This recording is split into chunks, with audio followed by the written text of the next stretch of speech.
Bienvenidos a un nuevo programa de Tú a Tú.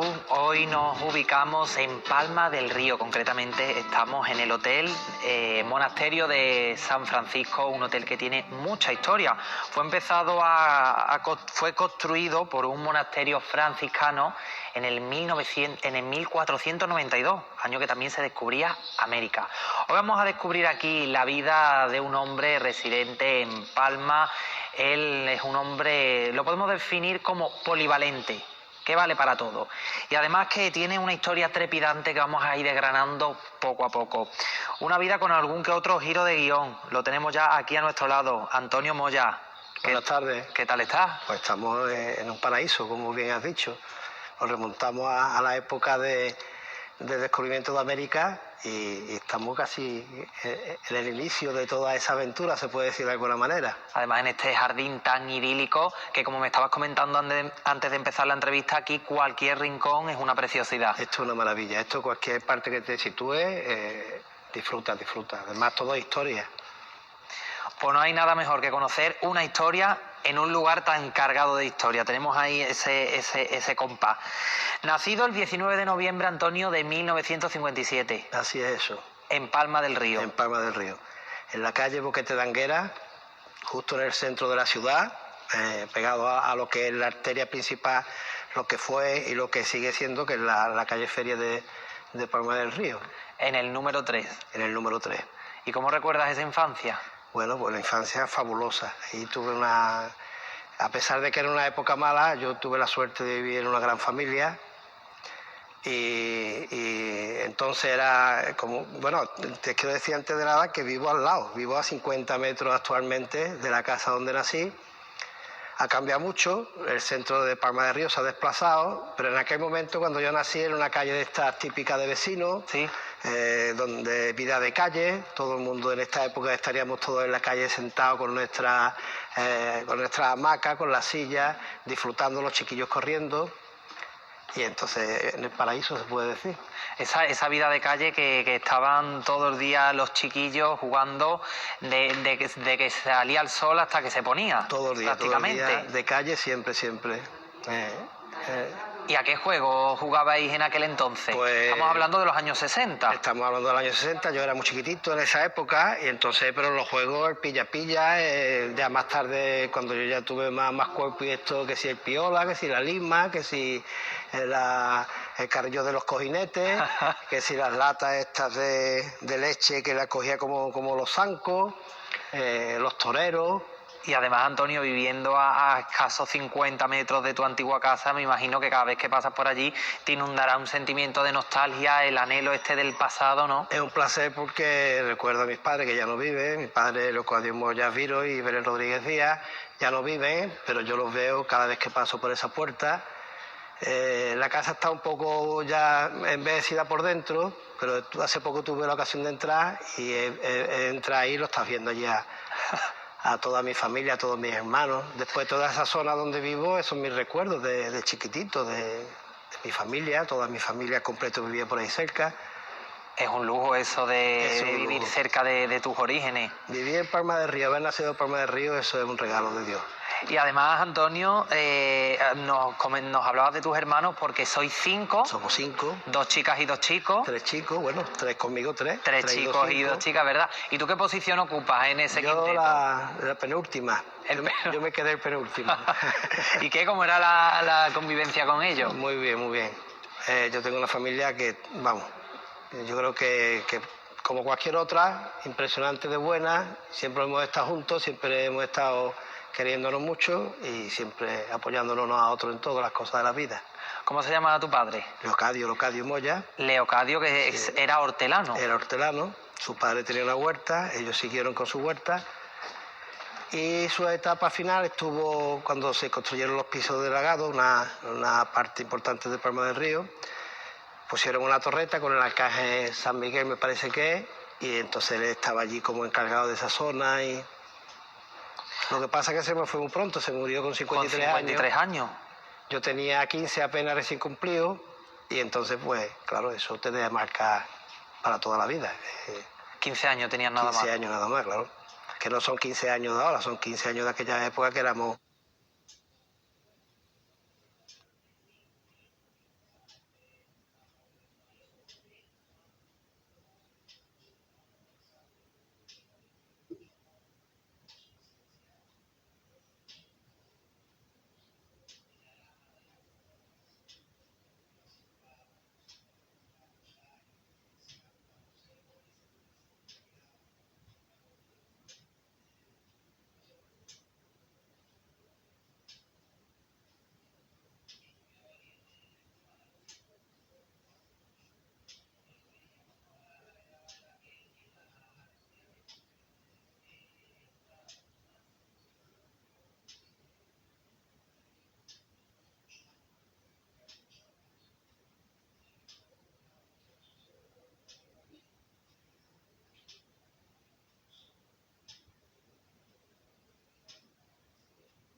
casa a jugar.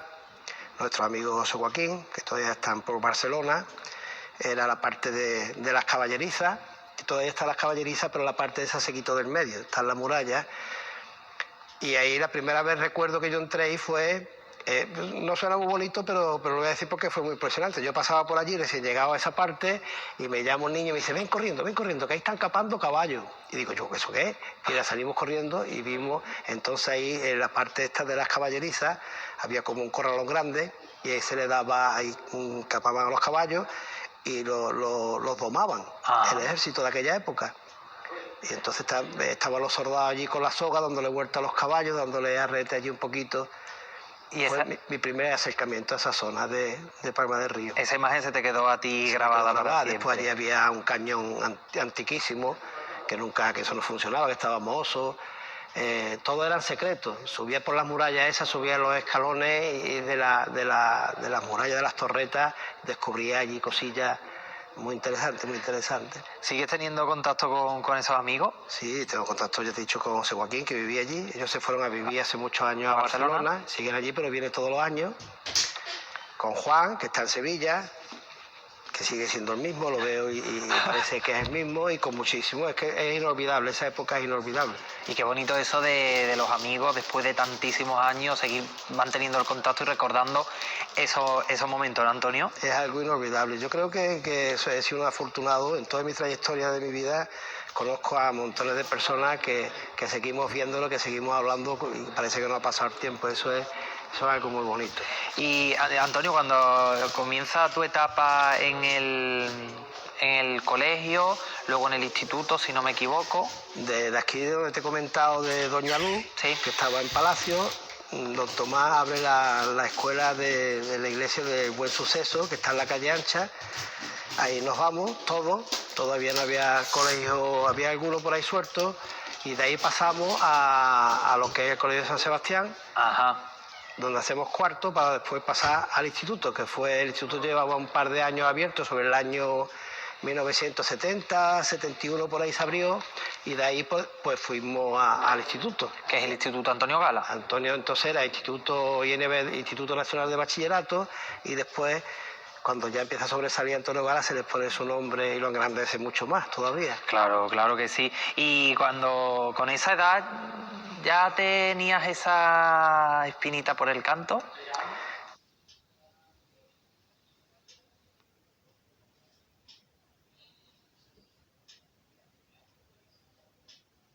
Yo siempre de chiquitillo, ya mi niña todavía me riñe cuando voy con ella por la calle porque me dice que no cante, porque voy andando, voy canturreando, voy silbando, y eso desde pequeñito siempre me ha pasado, desde chiquitito siempre. ¿Has tenido ese pellizquito por la canción? Mi familia es de cantantes buenos, tengo dos primas, mi prima Laura y mi prima Isabel, que para descanse, que cantaban en la coral de Los Ibiros.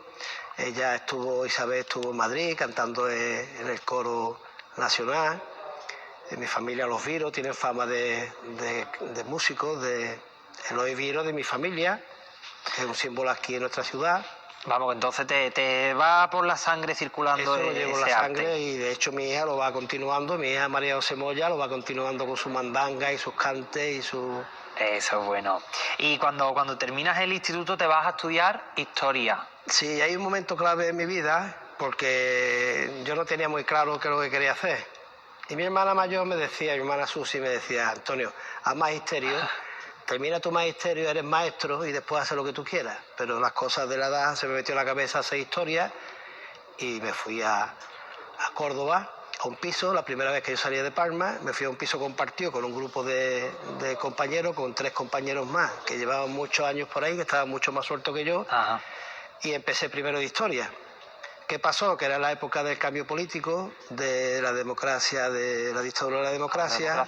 Mucho movimiento, mucho jaleo, un año entero de huelga. Yo tengo dos meses de clase, podía haber pasado a segundo a pesar de eso, no se me dio más. Pero ¿qué pasó? Que yo me quemé, yo lo que quería, se me metió en la cabeza que yo lo que quería era trabajar. trabajar y ganar dinero, lo que yo quería, y abandoné los estudios. ¿Y por qué fue historia la que escogiste? Historia porque me llamaba mucho la historia, me llamaba mucho, a mí siempre me ha llamado mucho el origen de qué pintamos aquí en este mundo, quiénes somos, qué hacemos aquí, qué pintamos, a dónde vamos, todo esto siempre me ha llamado mucho la atención. Y una vez que empieza la huelga, tú tienes ganas de trabajar, ¿y qué haces? Me vengo cuando termina el curso el año siguiente, me vengo aquí a Palma del Río y me sale la oportunidad de trabajar en una cooperativa comarca naranjera de Palma del Río, donde estoy trabajando hasta el año 82, 83 más o menos, en la que se cierra la empresa, que ahí vivimos una época... yo he tenido la suerte de vivir en muchas épocas. Yo creo que el libro de mi vida serían muchos libros, porque son muchas etapas que se abren, que se cierran y que dan paso a otras nuevas. Yo creo que eso es lo que nos pasa a todos, más o menos. Sí. Y ahí tuvimos una época de mucho movimiento, de muchas historias, porque tuvimos una serie de problemas. Lo que nosotros los trabajadores luchábamos porque esa empresa todavía no existía el polígono de Palma del Río. Pensábamos que la naranja aquí era lo más grande y que había que buscarle más perspectivas de futuro, más salida, más...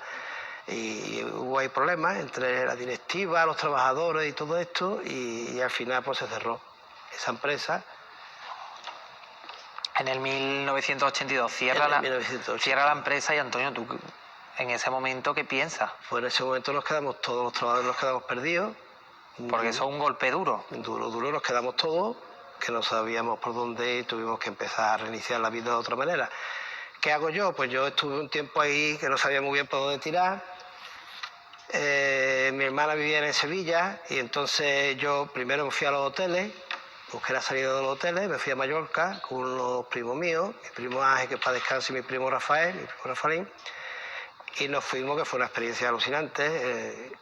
Entonces, libre de carga y sin compromiso de ningún tipo, y en Mallorca pues fue una experiencia muy bonita. Los apartamentos fueron de Paguera, un sitio ideal, precioso, pero fue a trabajar, lo que hicimos allí. Poca diversión entonces. No, allí trabajar, solamente trabajar. Entrábamos no sé si era a las 12 del mediodía, hasta las 2, las 3 de la mañana, todos los días, sábado y domingo. Allí no había... Pues lo que hicimos fue trabajar y trabajar y trabajar. ¿Cuánto tiempo estuviste allí en Mallorca? Allí un verano, estuve un verano y terminó la campaña, no sé, fue septiembre, principio de octubre, terminamos la campaña y para acá. Yo tenía mi ilusión de cantar, mi ilusión siempre ha ido conmigo, eso siempre ha ido conmigo. Y bueno, después me voy a Sevilla, en Sevilla me sale trabajo de barrendero, con Lipasán, y tengo la suerte de poder ver la Feria de Sevilla, de la Semana Santa de Sevilla, pero como barrendero, que es una visión totalmente distinta a la visión que tenemos de fuera. ¿Y cómo es esa visión? Pues eso es impresionante. ¿Sí? Impresionante, porque estás viendo en primer plano.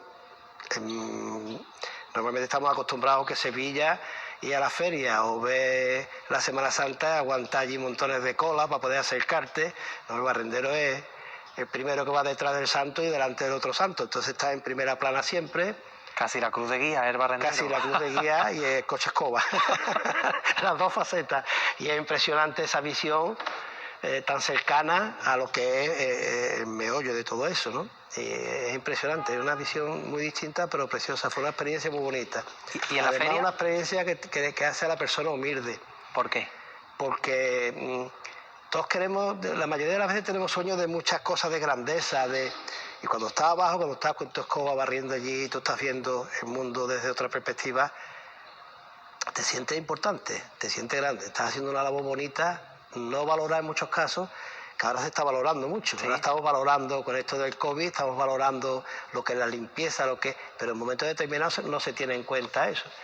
Sin embargo, para mí fue una gran experiencia. Cuando estabas allí en Sevilla, te quedabas en el piso junto con tus hermanas. Con mi hermana. ¿Y ese sueño de cantar siempre lo tenía detrás de la oreja, como se suele decir? Allí canté en Sevilla, cantamos en la Alameda de Hércules. Tuve la oportunidad de cantar lo que era antes la Alameda de Hércules. Fue una experiencia muy bonita, y después canté en algunos bares. Y mi sueño era intentarlo de otra manera, intentar buscar una posibilidad. En aquella época estaba Sabina, el famoso Sabina, estaba mucho, bueno, como siempre ha habido grandes. Y a mí me marcó Sabina era muy famoso porque empezó cantando en el metro de Madrid y todo esto, y a mí aquello me llamó mucho. ¿Y entonces qué hiciste? Y entonces yo cogí y me fui con mi amigo Joaquín Brasero, nos pusimos de acuerdo, él vivía con su mujer y su niña, me invitó a su casa y yo cogí mi maleta y mi guitarra y me fui para Madrid. Sí. Y entonces empezamos otra nueva historia, yo estoy allí en Madrid con él, estoy un par de semanas, él estaba trabajando en un bar, entonces yo tenía que moverme solo. Claro, yo estaba en su casa, no quería estar en su casa, no quería ir a importunar allí, entonces cogí una mochilita, el libro de Petete, que Callejero de Madrid, que era así de gordo, no sé cómo será ahora, pero en aquella época era así de gordo, me puso una muda de ropa y me fui a conocer Madrid. ¿Te sorprendió Madrid? Me sorprendí yo cómo fui capaz de dar ese paso. De hacer eso. Porque yo siempre he sido muy asustadizo, siempre he tenido mucho reparo en dar paso hacia adelante y sin embargo pues yo me fui allí, empecé a conocer Madrid a través del metro, me subí en una parada, me bajaba para otra, fui a ver el Bernabéu, fui a ver la calle Palma del Río, en la Plaza de Castilla. Fue una experiencia muy bonita porque es una calle preciosa llena de guardería que había entonces justo enfrente de la Plaza de Castilla, que estamos viendo todos los días en televisión con los juzgados y todo esto. Pues ahí está la calle de Palma del Río. Y así fue mi experiencia, hasta que encontré en el centro de Madrid, encontré una pensión muy baratilla, no tenía ventana aquello, daba hasta miedo entrar. Y allí empecé mi andadura en Madrid. Y siguiendo la estela de Joaquín Sabina, ¿lograste cantar en el metro? Un día cogí, me envalentoné y cogí mi guitarra, me fui al metro de Madrid, entré, ya había pasado una serie de veces viendo, tengo una imagen grabada recuerdo un pasadizo de Madrid, cuando vas por el metro, tiene unos pasadizos muy, muy largos. Entonces empecé a andar por allí y empiezo a escuchar a lo lejos quién me robó el mes de abril. La canción de Sabina precisamente, y era un cantante aficionado que estaba cantando en el metro de Madrid esa canción y fue una sensación preciosa. Y descubriendo esa canción a la medida que me acercaba hasta que vi al hombre allí cantando, eso me animó a hacerlo a mí también, aparte de mismo Sabina, y entonces fue un día con mi guitarra y vi allí un hombre que tenía allí un puestecillo en una esquina y digo, pues, ¿a qué me voy a poner? Me iba a poner enfrente. Y entonces me dice el hombre, no, ven para acá, no te pongas ahí. Digo, ¿y eso? Dice, no, porque aquí cada sitio tiene como un dueño, entonces no te puedes meter, ponte en este lado. Y me dio donde me tenía que poner. Y allí me puse, me echaron 300 pesetas en aquella época. Fue precioso porque el metro de Madrid, como todo Madrid, son todo carreras. Eran todo carreras, colas, corriendo para todos los sitios. Y conmigo, no porque fuese yo, pero la gente se paraba, se quedaba a escucharme y fue una experiencia preciosa. Además conseguí hacer mi sueño realidad. ¿Y recuerdas cuál fue la primera canción que cantaste allí en el metro? Bueno, pues exactamente no recuerdo cuál fue. ¿O cuáles eran? ¿Qué estilo? Pues yo he cantado canciones de Sabina, canto canciones de Víctor Manuel, pero mía. Yo siempre quiero cantar mis canciones, pero siempre he llevado canciones de tipo sudamericano, como de Cafrune, de un montón de gente, de Mercedes Sosa, de toda la música popular. A mí siempre me ha gustado la música popular. ¿Y no pensaste en grabar un disco allí en Madrid? ¿Te dieron la oportunidad? Me dio la oportunidad, tuve la oportunidad, pero claro, llegué a una casa y me dieron la oportunidad de grabar un disco, pero bueno, antes yo había grabado una cinta y con esa cinta me iba por Madrid. Yo cuando terminaba, yo estaba trabajando en un bar, encontré trabajo en un bar que se llama el bar del Mesón de Queso y el Vino, sí, en el barrio de Concepción. Yo trabajaba allí y después me iba a Moratalá, donde tenía un piso compartido. Y entonces cuando terminaba del bar yo me cargaba unas pocas de cinta y me iba a recorrer Madrid a los sitios que yo iba viendo, donde cantaba la gente, y llevaba mi cinta, que me pasó una cosa muy curiosa un día. ¿El qué? Que me cayó una tromba de agua, salgo corriendo, doy la vuelta a una esquina y fíjate por dónde estaban las puertas del Congreso de los Diputados. Yo no he visto otra igual, pero claro, salí corriendo y me metí debajo de un león. ¿Lo primero que encontraste? Claro, lo primero que pillé. ¿Cuál es mi sorpresa? Que estoy allí, cuando llevo un rato, escucho unas voces, harto, no sé qué, asustado, miro a ver qué pasaba allí, y resulta que me encuentro un policía nacional con una ametralladora en la mano, apuntándome, desde lejos, que me acercara, que resulta que yo no lo sabía, que era la víspera del aniversario del 23, era el 22F de febrero por la noche. Pues este hombre empezó a preguntarme de dónde venía, qué hacía yo allí, que qué pintaba yo allí, que de dónde iba. Pues allí me tiré medianoche con él. Que al final nos hicimos amigos. Sí, amigos. Al final acabamos compartiendo el tabaco hasta que llegó el relevo, nos despedimos y ya seguimos nuestra aventura. Por allí seguí yo mi aventura, vamos. Fue un día inolvidable, vamos. ¿Y cuándo es ese momento en el que dejas Madrid y vuelves a Palma? Bueno, antes tengo la experiencia de cantar en Madrid, me voy en Moratalá, conozco a una familia en un pub Arle se llama, de Moratalá, allí canto. Después canto también en otro bar, que da la casualidad que uno de los que había allí presente, que yo no lo conocía, era Ernesto Lacalle. Ernesto Lacalle es un periodista muy importante de su época, allí en Madrid, y me conoce y me lleva a su emisora. Yo canto en su emisora, eran los tiempos de Pali, cuando empieza el Fari, cuando empieza el Fari, y fue una experiencia, imagínate, en Madrid con Ernesto Lacalle, fabuloso. ¿Qué pasa? Que hay un momento, en ese momento de mi vida, en el que yo recibo una llamada de mi madre, me dice que se siente muy solilla. Yo ya había cantado, ya había trabajado, yo había cumplido mi sueño, y dije, pues mi vida está en mi pueblo, y cogí y me vine para acá. ¿Y ese retorno? Este retorno, pues la vuelta a casa es impresionante, porque sigo con mi música, se celebra la jornada de música joven palmeña, sí, varios años seguidos, participo en todas ellas, conozco a mi mujer, María García Zamora, Angeline, para sus amigos y amigas, ahí cambia mi vida, empezamos a tener proyectos de futuro, después vienen mis dos hijas y... ¿Qué edad tienen tu hija, Antonio? Mi hija tiene una 26, que es María José Moya, y María Belén, que tiene 14. Y tenemos una familia que no la cambiaría por nada en el mundo. Y entonces, cuando yo vuelvo aquí, pues tengo que empezar de nuevo. ¿Cómo empiezo? Porque como yo resulta que llevo muchos años que sí trabajando en bares, en los hoteles, trabajando en todos sitios, pues me da un día pasar por un pub famosísimo de aquí de Palma del Río, Pub Piccolo. Ajá. Y me entero de que estaban buscando a alguien y digo, pues yo voy a preguntar. Entro en ese par, le pregunto a Miguel es el dueño, Miguel de la bodeguita, como lo conocemos aquí en Palma del Río, y le pregunto que si tiene trabajo. Y me dice que sí.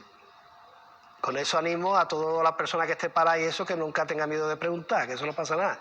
Y a los sitios preguntar, que cuando no hay nada más digno que buscar trabajo. Y donde menos te lo esperas, y ahí empecé una etapa totalmente nueva, porque empecé a trabajar con él.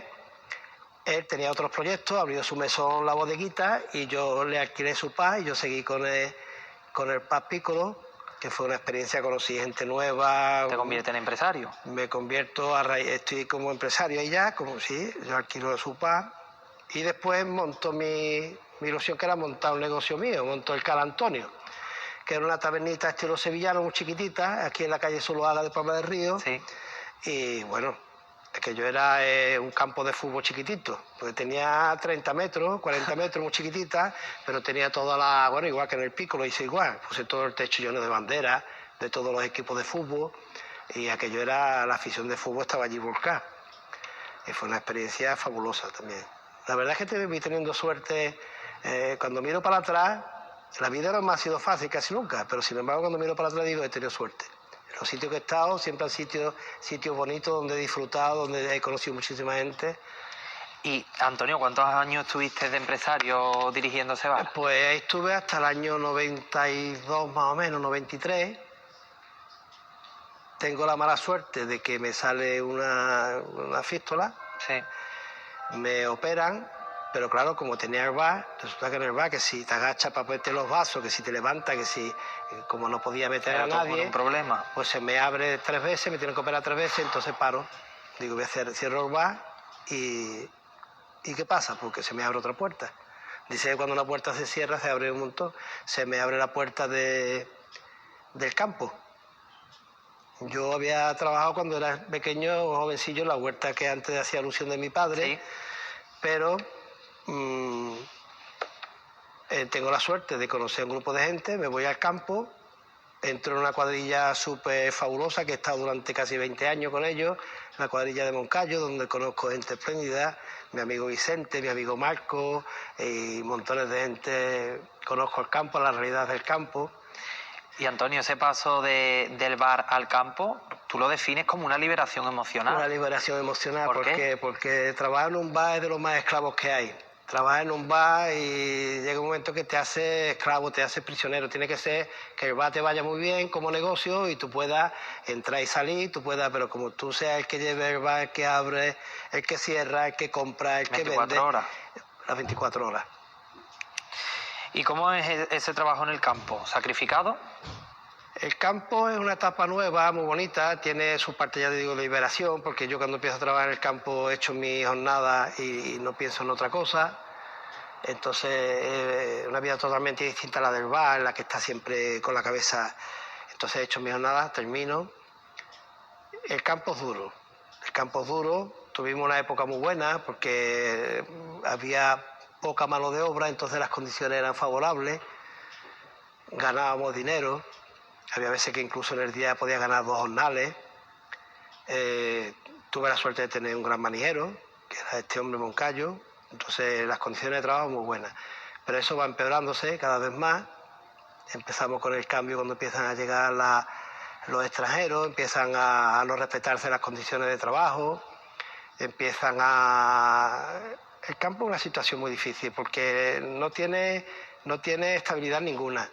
Estás trabajando hoy, no sabes si vas a trabajar mañana, si no vas a trabajar. Estás siempre a disposición del maniero que te diga dónde va, dónde no va. Si tienes suerte y das con un maniero bueno, vale. Si tienes mala suerte y das con un maniero de estos esclavistas que hay, por desgracia, pues resulta que estás en un sin vivir, voces en el campo, insultos, maltratos, te pagan lo que quieren, tienes que estar disponible continuamente.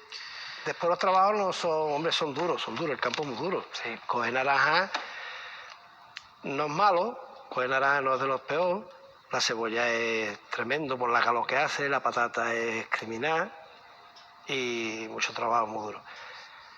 Pero también te abre posibilidades. El problema del campo es que trabajas varios meses al año.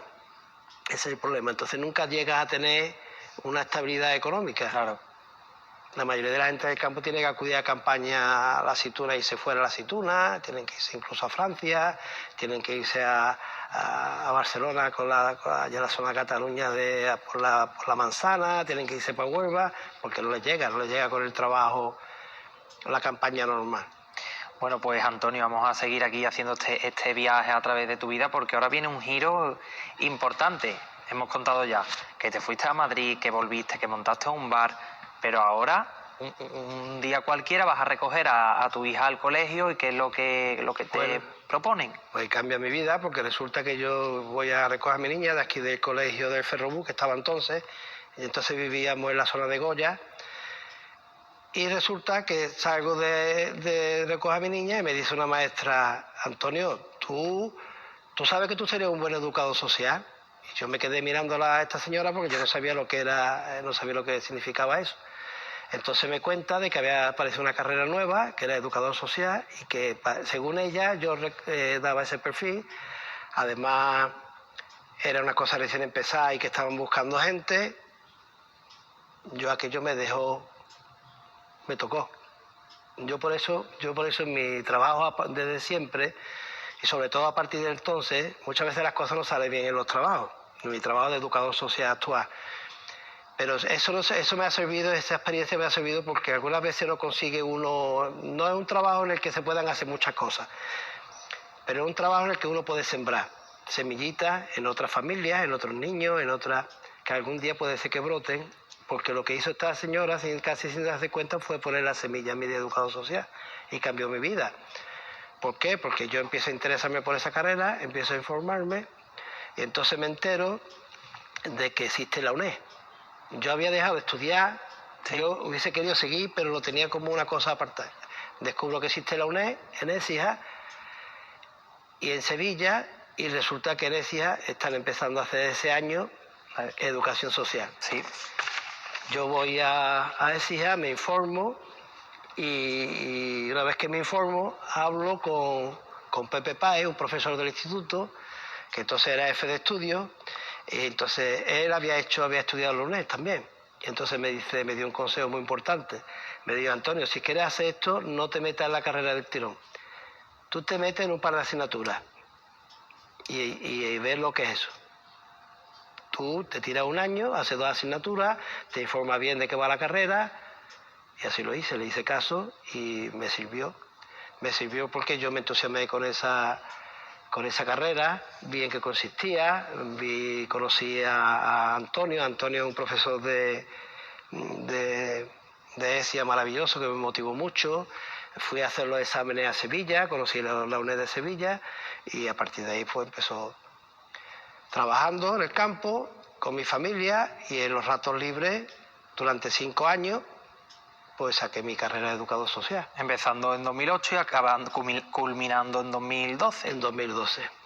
¿Y poco a poco? Poco a poco. Sí, en mis ratos libres ¿Y qué te dijeron cuando terminaste la carrera, Antonio? Pues tuve una profesora de práctico impresionante.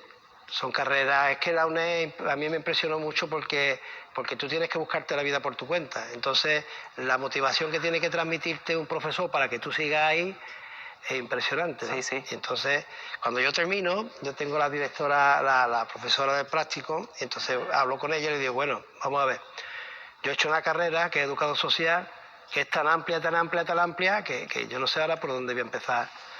Y entonces me dio una frase que me marcó y que yo sigo diciéndole a los alumnos, a los chavalitos chiquititos con los que trabajo, siempre se lo diré, siempre lo voy a mantener siempre viva, ¿no? Me dice esta mujer que me pensara yo que: Antonio, has terminado tu carrera, tranquilo, piensa a qué te gustaría dedicarte el resto de tu vida. Y esas palabras me marcan a mí. Y yo eso, muchos niños, si me escuchan o si llegan a escucharme algún día, se lo plantearán también, ¿no? ¿A qué te gustaría dedicarte el resto de tu vida? Y empieza por ahí, me dijo. Y eso hice. Eso hice de manera que yo me vine a Palma, seguí con mi campo, pero empecé a pensar, yo durante las prácticas, yo todavía no conocía educadores sociales. Conocí a la primera educadora social que hubo en Palma, y a partir de eso yo me planteé, yo tenía entonces más de 50 años. Yo decía: bueno, Antonio, ¿tú dónde vas con 50 años a empezar ahora? Lo tienes muy complicado. Porque cualquier persona que llegue joven va a estar más espabilada que tú, va a tener más preparación. Tú cuentas con la experiencia de vida, que es un grado que me ha servido. Claro. Me ha servido mucho. Pero entonces no tenía yo ni currículum ni tenía nada. Yo a todos lados que iba, yo estaba en el campo. Claro, pues eso, como educador social, no te abre puertas. ¿Qué pasa? Que me pongo en contacto con un grupo convoco una reunión de educadores y educadoras sociales en Palma, con la idea de conocernos, con la idea de ver qué es lo que hacemos. Mi idea era intentar hacer como encuentros donde pudiésemos hablar de temas de interés social. Pero a raíz de ese encuentro, varios educadores sociales y educadoras y una psicóloga, Ana Darbe, al final formamos un grupo con Ana Darbe, Olga Bajo y yo, y otros grupos más que venían y iban, y formamos la asociación AUNAR, Asociación de Intervención Social Multidisciplinar, AUNAR, que se llamaba. ¿AUNAR por qué? AUNAR porque yo siempre he pensado, y llegamos todos a la conclusión, porque fue una cosa del grupo, de que teníamos que aunar, juntar las diferentes ideas, las diferentes formas de hacer las cosas, las diferentes experiencias. Si de verdad queríamos hacer un trabajo real y efectivo en los barrios, con los padres, con los niños, pues teníamos que partir de la experiencia compartida. Entonces, mientras más gente fuésemos, mientras más asociaciones, mejor sería. Mejor. De hecho, sigue siendo así. El trabajo multidisciplinar se está imponiendo en todas las facetas. ¿Por qué? Porque uno solo no puede abarcar el trabajo de una población determinada. Tiene que reunir a un montón de gente. Trabajar en equipo, ¿no? Trabajar en equipo es esencial. Y ahí empezamos, sin nada. Recuerdo que lo primero que hicimos fue, una vez formada la asociación, hablar con nuestro alcalde anterior. Ahora está Esperanza, pero antes estaba José Antonio. Sí. Hablamos con él y propusimos lo que queríamos hacer. Queríamos hacer un montón de cosas. Pero él nos dice, claro, yo sé que quería hacer muchas cosas, pero para contar, siempre voy a contar con el apoyo del ayuntamiento, pero primero tenía que haber un recorrido. Y eso hicimos. Empezamos a hacer escuelas de padres, nos fuimos a todos los colegios, los presentamos, estuvimos interviniendo en muchos colegios, hicimos muchísimas cosas, dándonos a conocer y que como consecuencia de esto que nos viene, pues viene que empezamos a trabajar conjuntamente ya nos metemos en el barrio, vamos al barrio del Quinto Centenario, nos metemos allí en el barrio. Siempre a mí me ha apasionado siempre el trabajo de calle. Me gusta el contacto en la calle con la gente real. Sí. Tiene más problemas muchas veces, pero es la realidad que hay. Y si quieres ayudarle a estas personas o si quieres hacer algo, tiene que ser meterte en el barro, como en el campo. Si quieres trabajar en el campo no puedes ir con ropa limpia. No. Te llenas los pies de barro y después echa un día estupendo. Pues igual pasa con eso, te tienes que meter la realidad de donde quieres trabajar. Y entonces, pues nos remangamos, nos fuimos al barrio del Quinto Centenario, estuvimos ahí trabajando un año. De allí hacemos un convenio con el ayuntamiento y nos vamos al barrio de Pablo Picasso, de aquí de Palma del Río, un barrio precioso, donde conocemos a un montón de familias, de gente con ganas Era un barrio marginal, pero con mucha ilusión y muchas ganas de salir a flote.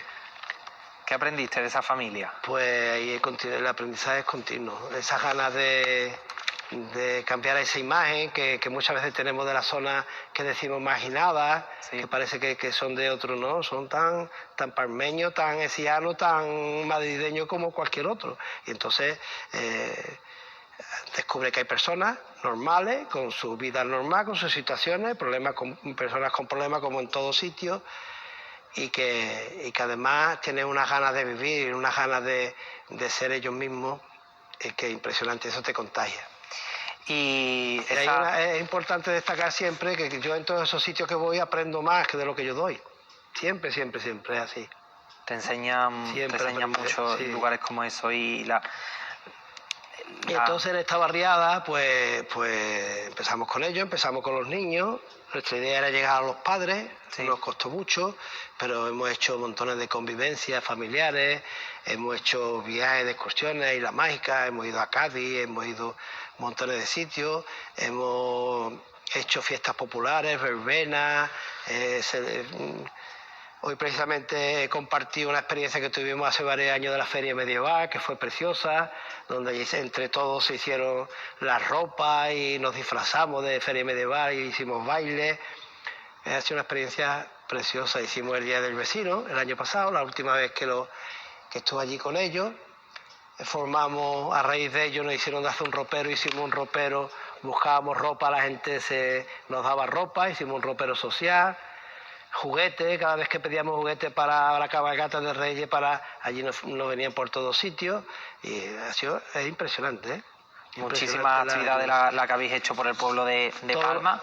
Nos hemos entregado al 100% y después también teníamos otra faceta muy importante, que hicimos un convenio con la Junta de Andalucía sobre el asentismo escolar, que nos ha servido de mucho porque yo creo que hemos hecho una gran labor con los niños que tienen problemas, que faltaban al instituto y a los colegios. Hemos trabajado con ellos, con sus familias, pero también nos cerró un poco las puertas a la hora de trabajar en los barrios. ¿Por qué? Porque cuando trabajamos en el asentismo escolar había un miedo que nosotros no contábamos con él. Las familias muchas veces nos ven como con miedo de que podemos quitarle a sus niños. Ajá. Claro, eso hace que las familias se cierren, que no se te abran.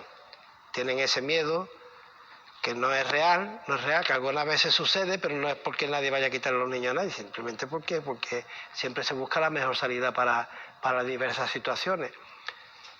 Y eso nos cerró algunas puertas. Y también otra de las cosas preciosas que hemos hecho es que otro convenio con el Centro de la Mujer, y hemos dado una serie de cursos cada año durante 5 años en el Centro de la Mujer sobre autoestima, sobre los valores importantes de la vida, sobre la mujer en la sociedad actual. Impresionante, vamos, es que son los hoyos de punta, porque es que es precioso cuando estás ayudando a otras personas. La satisfacción personal. Y cuando otras personas no te valoran por ti, sino que tú ves que le estás sirviendo en su vida, eso es lo más grande que hay en el mundo. Aunque sea una persona, aunque sean 3, aunque sean 5 niños. Y Antonio, vamos a ir ya cerrando la etapa de esta asociación, que ya en 2019 Sí, el año pasado decido para la asociación, me quedo solo en la asociación, yo soy el presidente durante todos estos años, me quedo solo porque tengo la suerte de que mi mujer y mi hija hacen, yo hice educador social, pues ella en sus ratos libres hacen integración social. Ajá. Así que estamos 4, 2 integradoras sociales en la familia y mi hija es más pequeña, María Belén, que apunta también manera, y yo educador social. Entonces ellas están trabajando las dos, mi mujer en un colegio de Fuente Palmera, un instituto, mi hija en un colegio de La Ventilla, y yo me quedo solo con la asociación y yo no puedo abarcar esos 3 proyectos.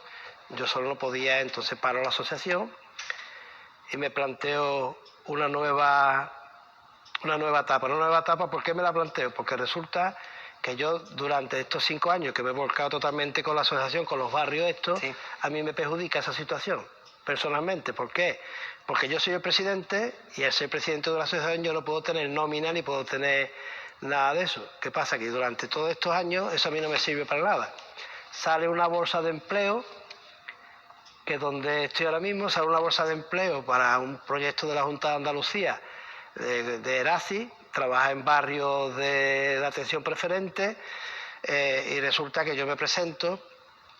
Si sumamos el examen que se hizo en ese momento para la bolsa de empleo y mi experiencia, hubiese quedado casi, yo creo que era el número 1 según mis cuentas, pues resulta que yo paso al lugar 7º, porque eso no me cuenta para nada.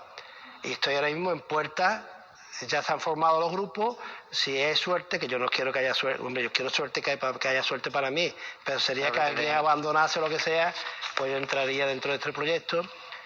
Tener esa oportunidad. Esa oportunidad, pero aparece Apanedi, aparece Apanedi, otra organización que lleva muchísimos años trabajando en Palma de Río con minusválidos, con personas con minusvalía, con necesidades de apoyo, y me llama y cuenta conmigo para este mismo proyecto. Así que llevo un mes y pico trabajando aquí con ellos, con Apanedi, que está haciendo una experiencia, ha empezado durísima, pero que cada día estoy más contento, con niños en la escuela de verano. A mi edad me cuesta un poquillo más trabajo reiniciar esa etapa, pero estoy disfrutando y estoy aprendiendo cada vez más cosas. Y se supone que a la final de este mes empezaremos a trabajar en el ERASI, iremos otra vez a pie de calle a los barrios y a trabajar con estas familias. Antonio, vamos entrelazando una etapa con otra porque es que tienes una vida para varios libros. He abarcado muchas cosas. Ayer estuvimos hablando un poquito de esto y hoy te confirmo que posiblemente me meta en todo lo que estamos hablando hoy, me sirva como guía para aquí a un par de años intentar hacer mi biografía. Puede ser que lo intente. Eso porque ya has escrito un libro. Bueno, ¿qué tienes por ahí que veo un libro ahí? Este ha sido mi libro, El Pequeño Cantor. Cuéntame cómo surge El Pequeño Cantor. El Pequeño Cantor es un sueño mío que llevo muchísimos años queriéndolo llevar a la práctica. Bueno, no te he contado una faceta importante de mi vida. Venga, vámonos. Que hace poco no llevo unos años que he estado como ustedes. Yo he estado en tu sitio con Palma de Río Información. Un día me encuentro a mi amigo Salvador Camaño. Ajá. Y me ofrece la posibilidad de trabajar, de ser reportero de televisión de Palma de Río. ¿Y qué? Se unen dos emisoras de televisión. Sí. Palma de Río Televisión y Palma de Río Información, el canal Palma de Río Información, y me ofrecen estar con ellos. Yo no me he visto en mi vida de presentador, pero fíjate que estoy durante 2 años, estoy con ellos, hacemos muchos programas de presentador, hacemos programas de noticias y es una experiencia preciosa. Y a la vez un día me encuentro a un gran amigo mío, sí, que tuvimos la suerte de perderlo hace un par de años, que es Ángel Muñoz, director de la revista, siempre he dicho yo que es su pequeña gran revista Boulevard. Él se ha tirado 11 años con una revistita chiquitita, preciosa, donde hemos participado muchísima gente con inquietud de escribir, donde se han descubierto mucha gente que hoy día son escritores reconocidos, como nuestra compañera Olga y otros compañeros que ahora no recuerdo los nombres, que han escrito muchísimos libros y que empezaron aquí con él. Y por lo tanto, tú empezaste a escribir en esa revista y ya te picó el gusanillo de la escritura. Yo siempre tengo ganas de escribir mi primer libro. Yo empiezo a escribir como una serie de cuentos chiquititos, como uno de ellos El Pequeño Cantor, y yo era mi sueño, por eso le pongo El Pequeño Cantor, mi sueño hecho realidad, en el que yo en el que yo pongo muchas ilusiones, pero no me atrevo a sacarlo, no me costaba mucho sacarlo, era un problemazo sacarlo. Cuando estuvimos a punto de hacerlo con Ángel Muñoz, resulta que se muere y esto se queda para el proyecto. Yo no sé cómo hacerlo porque además no disponía de dinero, dice que no hay más que por bien no venga. Viene el confinamiento, lo metemos en la casa, aparte de muchas cosas que se pueden pasar por la cabeza o que se han pasado por la cabeza en esta etapa, pues resulta que yo un buen día, pues lo que siempre digo a mucha gente cuando me preguntan algo que yo no sé, pregúntale a Google. Mira por dónde, le pongo a Google editar un libro. ¿Y qué te respondió? Y entonces me sale editar un libro en Amazon. Yo abro Amazon y me sale una página, me deriva a una página que es Kindle. Yo entro en esa página y me dice simplemente que ponga mis datos, mi nombre y que ponga en formato PDF mi libro. Lo pongo, paso esa parte, me dice que elija el tipo de portada que yo quiero. Puedo hacerla yo personalmente o puedo seguir los modelos que ellos me dan. Lo hago, termino, mi libro hecho. ¿Ya lo tienes? ¿Cuándo lo has publicado? ¿En qué fecha salió? Llevará al principio del confinamiento, sobre abril por ahí, sale el libro, lo saco, tiene la gran ventaja de que no tienen que invertir nada, tú haces tu libro y ahora tú vas pidiendo la cantidad que tú quieras y a la vez cualquier persona puede comprarlo a través de Amazon directamente, sin problema ninguno. ¿Son varios cuentos infantiles? Son varios cuentos, tengo El pequeño cantor. Yo me siento identificado con él porque como te comenté al principio de la entrevista, mi ilusión por cantar siempre ha sido muy fuerte. Mi primer sueño era cantar en Madrid, en la calle. Yo te puedo decir que yo he cantado en muchísimos sitios. He cantado en muchísimos sitios, en muchísimos grupos. Sí. No sé si te comentaba ya algo antes, no hemos hablado del tema musical, pero canté en un grupo de Sevillana que hicimos, un grupo de amigos, que este grupo le pusimos el nombre curioso y gracioso de aquella época, de los Periquitos del Currito Talasio. Porque es que uno de los que llevaba el grupo, uno de los componentes, vivía en un cortijo, en un campo de este señor de Palma, de Currito Talasio, se llamaba así, y allí íbamos, poníamos las letras con los alfileres de la ropa en un cordelillo de esto de tender, y allí ensayábamos. Que de ahí, pues, yo empezó las ganas de cantar, y empezamos a cantar, cantábamos serenata, cantábamos en las ferias. Después mi ilusión era cantar por mí mismo, lo conseguí, lo he hecho. Después formamos un grupo de rocieros aquí en Palma Precioso, el coro de la Virgen de Belén que había se separó y entonces me llamaron y formamos el coro entre amigos, ¿sí? 5 años de una etapa preciosa.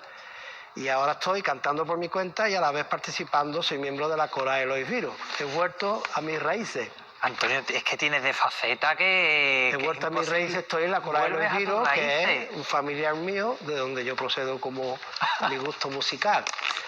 Entonces saco mi libro, mi pequeño cantor es un personaje que sale, quiere vivir su vida, quiere vivir sus sueños, coge su guitarra y se va, como cuando yo salí para Madrid.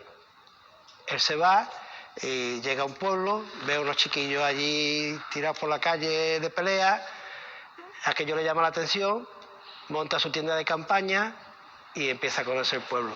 Se va a ese pueblo, va conociendo a la gente y al final acaba ayudando a esta familia con sus problemas.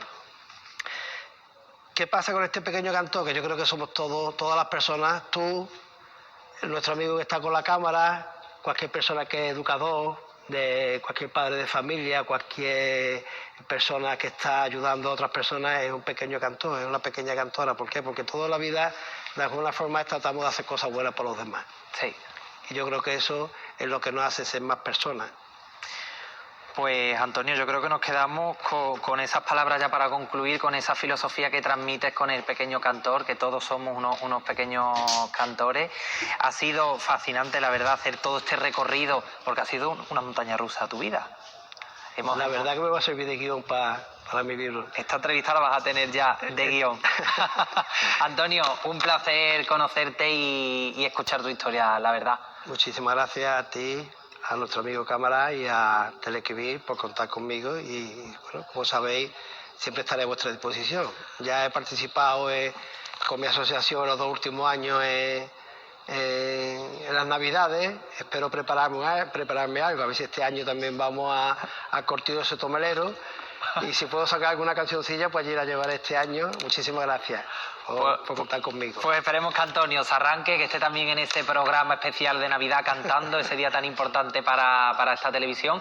Y nosotros pues nos despedimos ya en este De Tú a Tú, que hemos hecho ese recorrido aquí en el Hotel Monasterio de San Francisco con Antonio.